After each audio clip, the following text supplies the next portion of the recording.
बिस्मिल्लाहिर्रहमानिर्रहीम। अस्सलाम वालेकुम दोस्तों, मैं हूं अनवार अहमद। आप देख रहे हैं आपका अपना चैनल अल्लाह दीन। दोस्तों, इंडोनेशिया में दिखा अल्लाह की कुदरत का करिश्मा। दोस्तों, इंडोनेशिया में एक बहुत बड़ा अल्लाह का करिश्मा देखने को मिला है। दोस्तों, इतने बड़े भूकंप और सुनामी के बाद भी यह मस्जिद अपनी जगह पर खड़ा है और बड़ी शान से टिका हुआ है। दोस्तों, जो आप यह मस्जिद को देख रहे हैं, इसका आधा हिस्सा पानी में डूब चुका है और यह फिर भी यह मस्जिद टिकी हुई है। दोस्तों, इंडोनेशिया में आए भूकंप और सुनामी ने भी इस मस्जिद का कुछ नहीं करा और यह मस्जिद अपनी जगह पर बड़ी शान से खड़ा हुआ है। दोस्तों, मस्जिद का जो पुल है वो पानी में डूब चुका है, पर फिर भी यह खड़ी हुई है। दोस्तों, इंडोनेशिया के पलों में यह तैरती हुई मस्जिद इस महीने के भूकंप और सुनामी में भी अपनी जगह शान से खड़ी हुई है।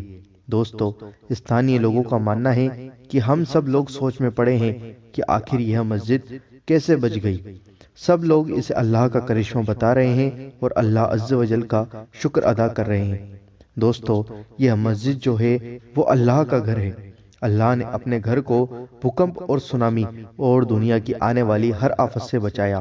दोस्तों, आप इस वीडियो को दिल से लाइक करें और इस वीडियो को ज़्यादा से ज़्यादा आगे शेयर करें और इस करिश्मे को सब जगह बताएं। दोस्तों, क्योंकि यह अल्लाह की कुदरत है कि मस्जिद इतने बड़े सुनामी और भूकंप में भी नहीं गिरी और नहीं शहीद हुई। तो दोस्तों, यह एक अल्लाह का करिश्मा है। इस वीडियो को दिल से लाइक करें और आगे ज़्यादा से ज़्यादा शेयर करें और अल्लाह की इस कुदरत का खूब चर्चा करें।